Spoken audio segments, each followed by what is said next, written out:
Then from here, I would like to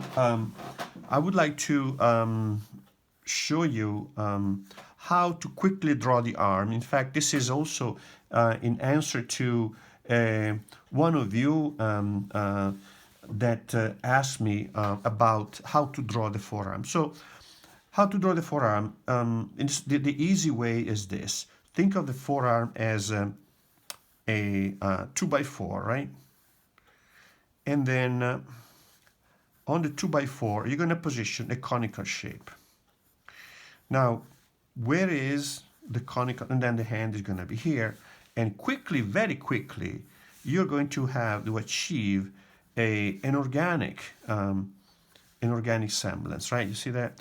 So I could do this, or meaning first the 2x4, right?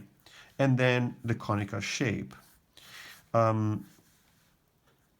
Or I could do this right away because, you know, we're good, right? We're good. So starting from here, starting from the elbow here, I can start with a conical shape like this, right? That gradually tapers, right?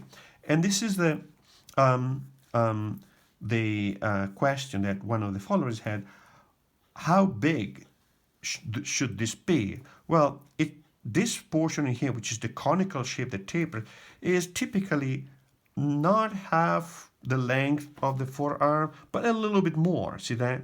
And don't make it too big. Don't make it too big. Just a little bit wider than the 2x4.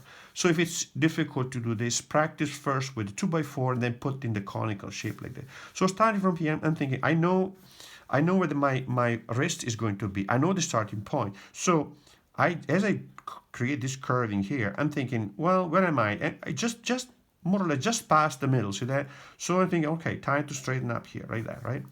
So, and now the same thing on the other side, and now I have the forearm, and I see how the my arm eventually will become more organic as I add the various muscles, right, on the forearm, which I don't want to get into now because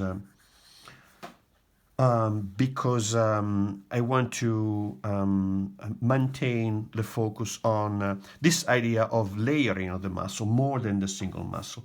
The hand, and then you see how as I draw this, I can keep modifying this, right? So if I look at something that is not proportioned, and I just act on it. I just say, okay, you know what? A little bit longer, a little bit shorter, right? So the drawing will keep evolving as you work on it, right? So now so I hope this answered the question. So